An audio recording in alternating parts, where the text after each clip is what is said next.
Unión Europea, G7, y Australia anuncian tope de precio al petróleo ruso.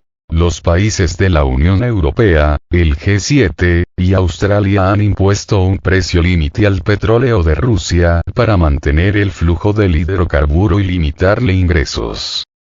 El tratado se alcanzó el viernes en Bruselas, capital de Bélgica, por los países de la Unión Europea, y luego se adhirieron Estados Unidos, el Reino Unido, Italia, Francia, Alemania, Japón y Canadá, G7, además de Australia, y así acordaron imponer un precio máximo de $60 por barril al petróleo exportado por Rusia. Juntos, el G7, la Unión Europea y Australia, han establecido un límite al precio del petróleo ruso transportado por mar, lo que nos ayudará a alcanzar nuestro objetivo de restringir la principal fuente de ingresos del presidente ruso Putin para su guerra ilegal en Ucrania, preservando al mismo tiempo la estabilidad del suministro energético mundial, ha señalado la secretaria del Tesoro de Estados Unidos, Janet Yellen, en un comunicado. Conforme a las fuentes diplomáticas, el tope se revisará cada 2 meses y entrará en vigor en todas las jurisdicciones del G7, la Unión Europea y Australia el próximo lunes. La iniciativa busca mantener el flujo de crudo ruso para controlar una subida en los precios globales y limitar los ingresos de Rusia. El gobierno ruso ha considerado esto como una medida antimercado, pues complicará la situación en los mercados energéticos mundiales y ha advertido que no suministrará petróleo a los países y compañías que se unan a la limitación de su precio. Desde el inicio de la operación militar rusa en Ucrania, la Unión Europea y sus aliados occidentales han impuesto varias olas de medidas restrictivas contra el país euroasiático, incluida una prohibición a las importaciones del crudo ruso.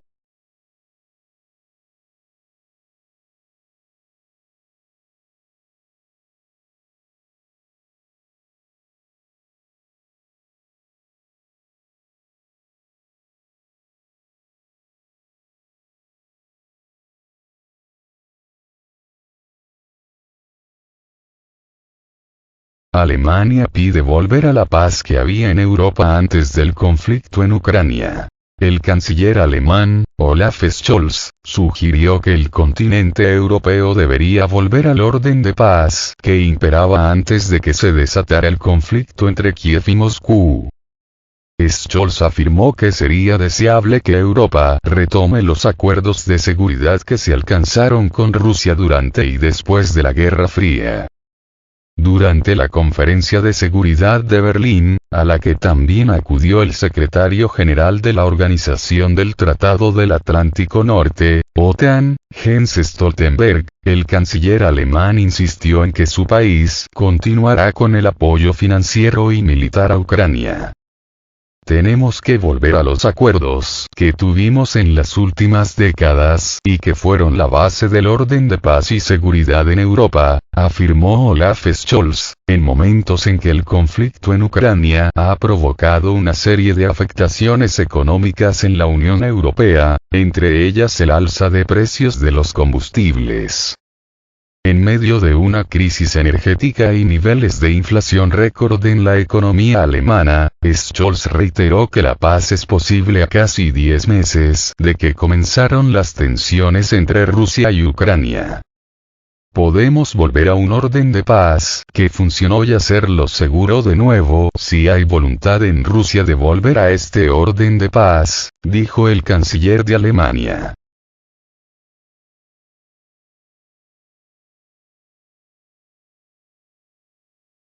Además, destacó en que la existencia de un organismo de seguridad transatlántico, en referencia a la OTAN, es una necesidad.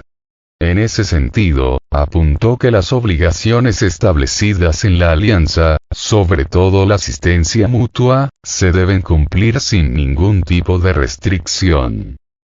Para Scholz, el conflicto ucraniano ha significado la realización de ajustes importantes que no se limitan a la política clásica de seguridad y defensa, y que tuvieron como punto de inflexión que Alemania, en coordinación con sus aliados, entregara armas a gran escala por primera vez en mucho tiempo. A la par, el portavoz del Kremlin, Dmitry Peskov, aseguró que la OTAN sigue imponiendo la guerra y prefiere luchar hasta las últimas consecuencias, aunque eso implique mayor pérdida de vidas. La alianza, la OTAN, sigue prefiriendo luchar hasta el último ucraniano y sigue suministrando armas a Ucrania. Así, naturalmente, se prolonga la guerra, lo que complica la situación para ese mismo régimen ucraniano, sostuvo Peskov ante los medios de comunicación. El gobierno ruso ha dicho que son inaceptables las condiciones que el presidente de Estados Unidos, Joe Biden, planteó para iniciar las negociaciones con Rusia y, de ese modo, poner fin al conflicto en Europa del Este. El hecho de que Washington no reconozca los nuevos territorios como parte de la Federación de Rusia complica significativamente la búsqueda de un terreno común para el debate mutuo, dijo Peskov. El Kremlin ha insistido en que el presidente ruso, Vladimir Putin, está abierto a negociar con cualquier país para aliviar las tensiones en Ucrania. Sin embargo, siempre ha dejado claro que primero velará por los intereses y la seguridad interna de Rusia, sin seguir lineamientos de otros estados o grupos hegemónicos.